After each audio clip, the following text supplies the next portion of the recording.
Hi everyone, I just thought I'd make a video of processing M31 with Pixinsight. Bobzeq25 has shared some data here with his latest M31. It looks like he's testing his new scope, SV70, and it's 47 120-second exposures, unguided, so that's pretty good. Let's see what it looks like in Pixinsight. So the first thing we're going to do is a screen transfer function. We're going to auto stretch. And right off the bat, I can see that this image is really nice. Look at the test lanes, they go all the way up out here. The finger area is nicely defined. Looks real nice. There's a little bit of a gradient, but we can work with that. And yeah, so first thing, now if we do a linked stretch, look what happens. And that's typical. Now his camera is doing a green shift, and my camera usually does a red. I think it has to do with the light pollution filters or light pollution in general. So if we unlink that, this is what we have, and this is why we're going to do a linear fit. So let's start off with that. So how we do that is we first do a noise evaluation of the image, and John Rista tells us that we should take the channel with the lowest amount of noise. For me, it's usually the green or the blue. So in this case, Bob's is the blue channel here, and so we're going to extract all three channels, and then we're going to do a linear fit on the using the blue, and apply that to the green channel. Now this takes a while. These are it's a 24 megapixel camera, so 6,000 pixels by 4,000. It's taxing even my i7 processor here. And let's apply it to the red.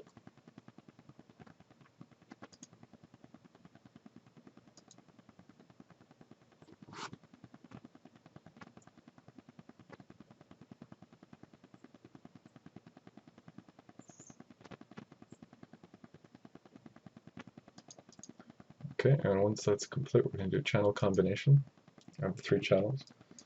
And click there, and choose the default one that pops up, which is nice. And we do apply global, and we are left with a new image. So let's stretch that one. And there we go. And look what's neat here. If we link stretch now, no more yellow in this case. So that means we're aligned in the linear state with all our channels. So now I can close all these old files and can minimize the original one. Well, maybe I'll just get rid of that. And I call this, I like to call it M31 LF, linear fit. So that's step one of this video.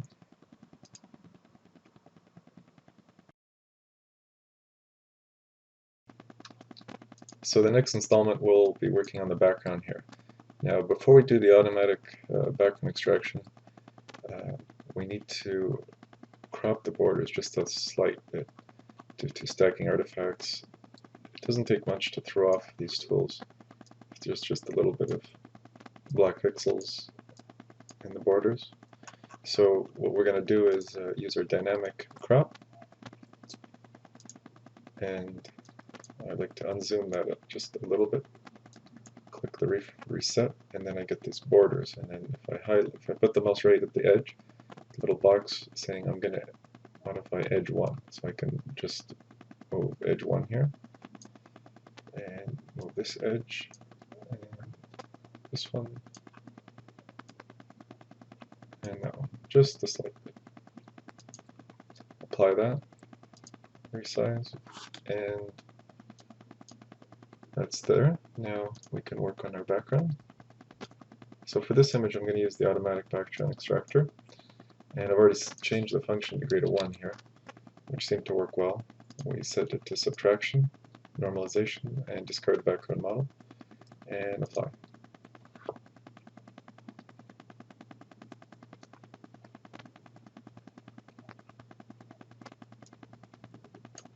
and then we do a stretch, and we compare our two images.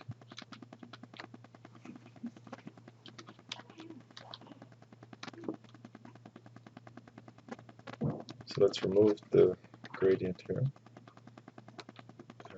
It's brightened up this corner, which is normal. And I think we'll continue with that. There's a little bit here, but I think for this demo that should be good enough. So we've done the background extraction, and now we need to do our background neutralization. And I'm going to select a section of the background that's fairly neutral, without any stars. It doesn't have to be very large. So I'll choose that point and apply that here. And apply. So that's going to change our image, and we have to re-stretch.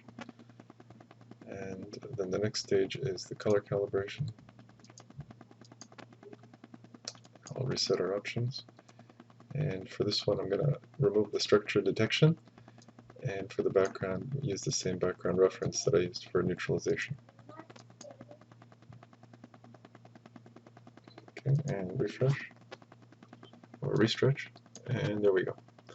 So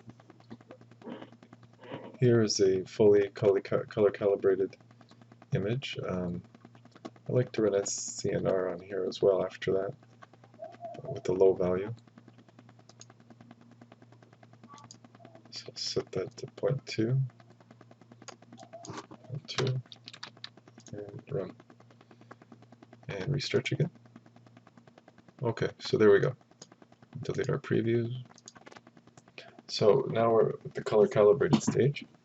Now we can do either noise reduction or we can just stretch the image. But for now I'm going to stop this video.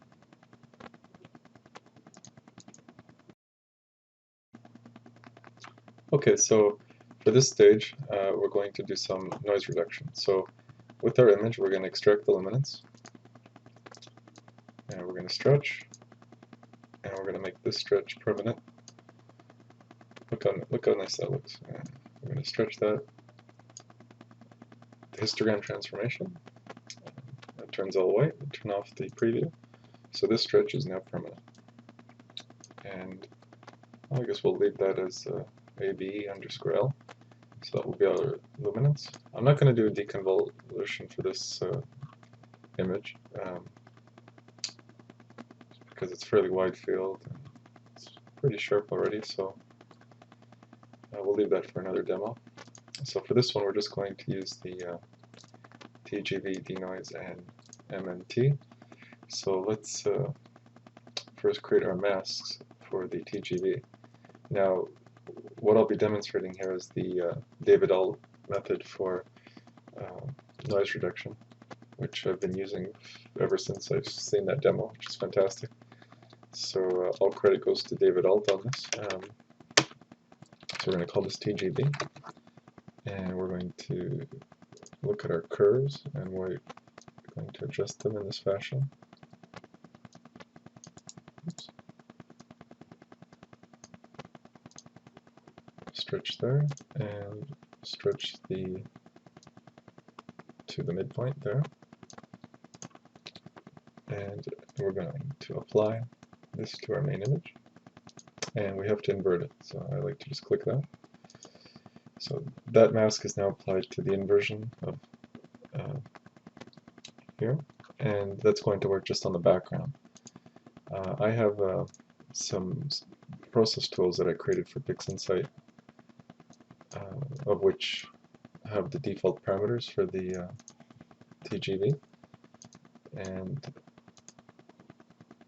I'm just going to change my local support here to be the luminance of the previous image. So we have -5 here for lightness, and chrominance -5, 500 iterations. This was funny, when I first started, these iterations would just take forever on my computer, so I did some comparisons, and I ran at 150, and I said, oh, it matches what the 500 did, so I was using 150 for the longest time. And then one day my images got a little better and I had more integration time, and I actually noticed quite significant differences going from 150 to 500 iterations. So I think it all depends on what stage your images are at. So feel free to experiment with these values. You know, don't just use what you see on a guide, or if you think something's working better because it's faster, not necessarily is true. So I'm going to stick with the 500 iterations and apply that to this image. So that's going to take forever. You can see my percentage bar there. So I'm going to pause this video and we'll be right back. Okay, it's done. Zoom in and undo and redo. You can see a little nice difference there, okay? Mostly on the background.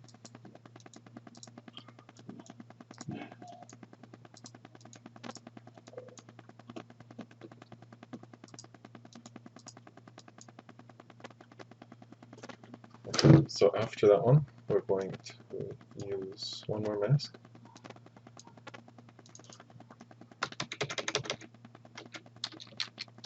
And T-mask. And here I like to drag all the way to there.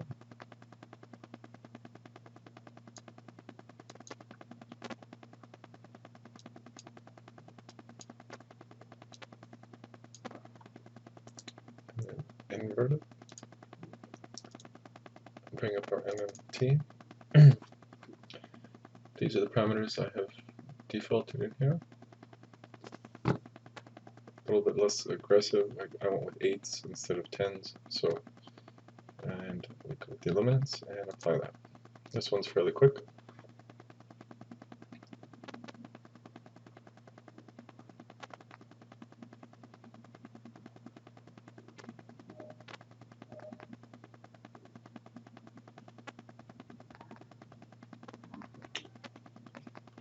Okay.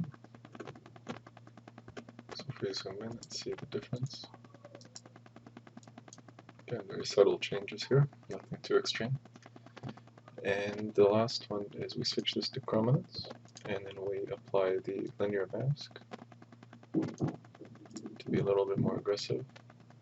Invert that one, and apply that one. I'll pause the video for this one because it takes a while. Okay, it's almost done. I really like the chrominance one. It removes a lot of that color noise. So if we do an undo, you can see the background has a little bit of yellow everywhere. We do that, it's all smoothened out. Okay, so we're done with the noise reduction. Remove our mask and minimize these.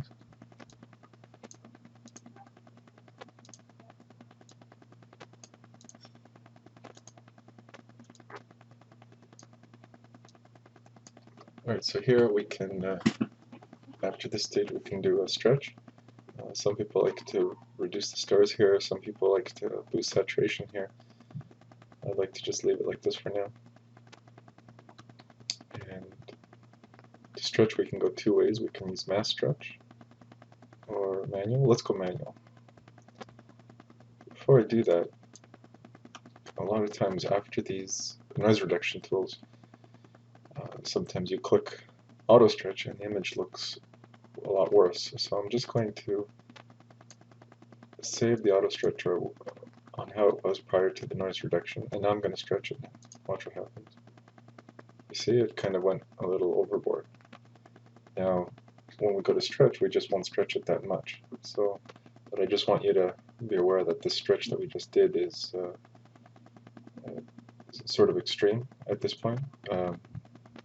Again, if we go back, if I take that prior stretch and apply it back here, we go and okay, we're sort of back to looking normal again. So that was one issue I had when playing with Pixinsight. I would click this and I wasn't sure what that did. I thought that was permanent.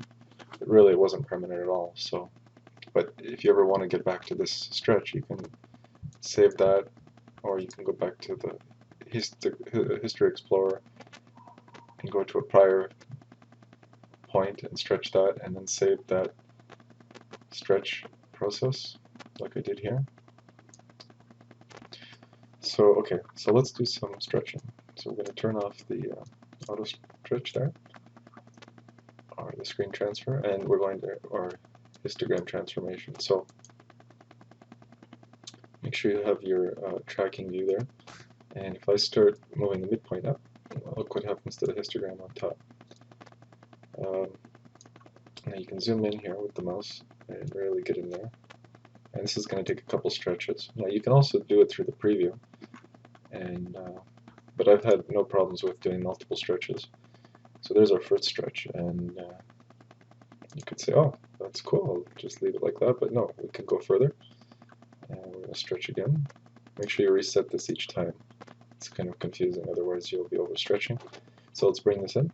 So that's stretching there, and bringing the black point up, and there's no, okay, it's starting to clip 2 pixels there, so let's leave it right around there, 5. Okay, so that's looking better, but I think we can stretch some more. Looks like we're going to be clipping some pixels here. So let's go a little more there, and 11 pixels, no big deal, right? Okay, so we're getting there. It's looking good. Let's see how much we can go. So bring that up, bring that up. This histogram's kind of looking funky. Not sure why that is, but I'm sure someone will explain that.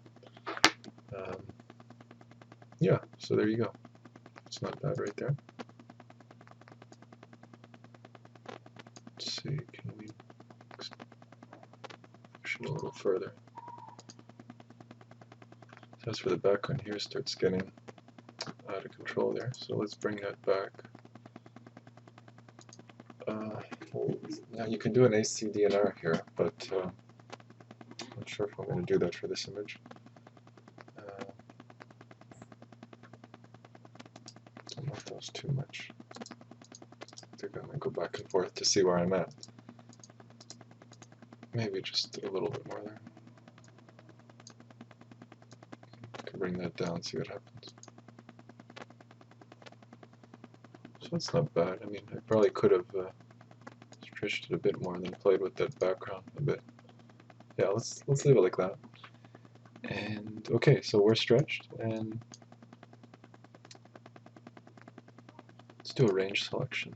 I really like this tool. I'm going to do a preview, and then bring up your lower limit around 0.25. Okay, so there we go. We smooth out the fuzziness and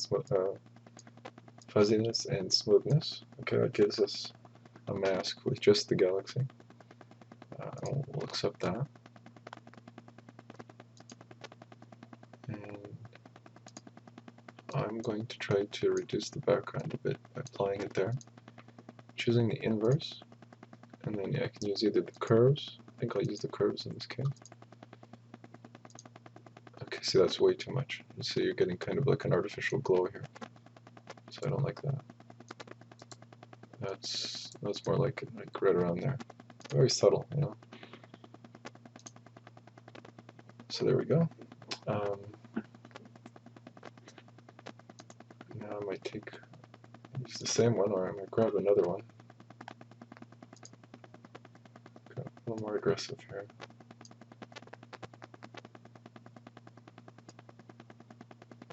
I want to work on the core. I want to use the local histogram equalization here. So I'm going to apply that to there. Oops. And I'm going to do a local histogram equalization. This one I definitely use the preview for. So look what happens with the default values. You say, wow, this is awesome. No, it's not. Got to tone that down a bit. Some people really go overboard with that, so you got to be careful with that. So that's a 0.2. I like that 0.2. You see, if you just toggle the preview here, it's doing something, right? It's emphasizing a little bit of those dust lanes, and Nothing too extreme.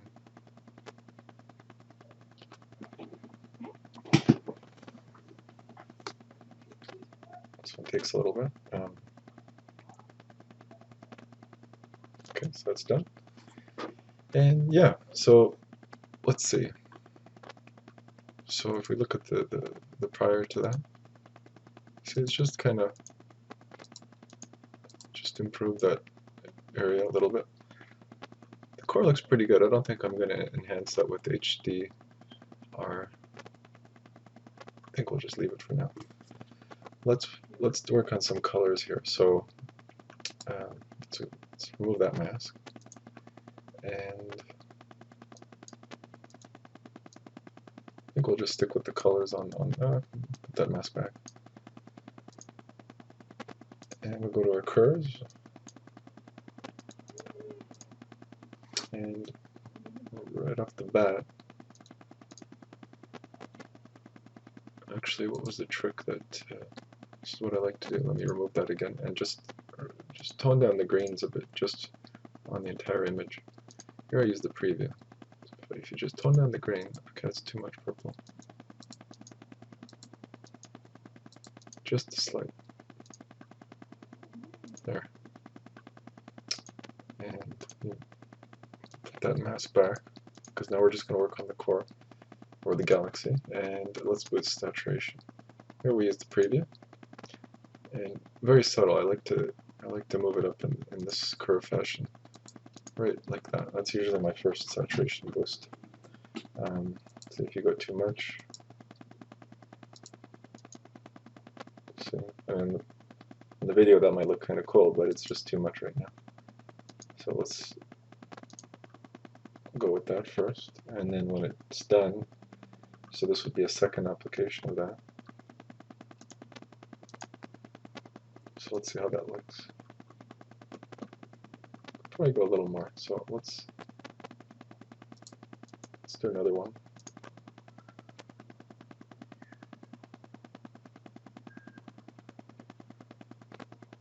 There's not much color here, so it's not boosting, it's not going overboard here, so that's why I'm able to apply it more than one time. With large nebulas with full color, you got to be careful with this, but for this galaxy, looks like we're okay. Let's do another preview, let's see where we're at here. Let's go one more, why not? Okay, so that's the third one.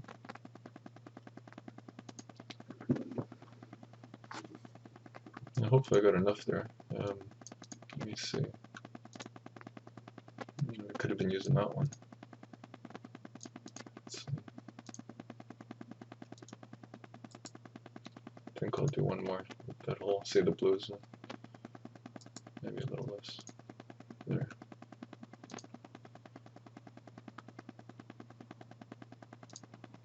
Alright. So there we go.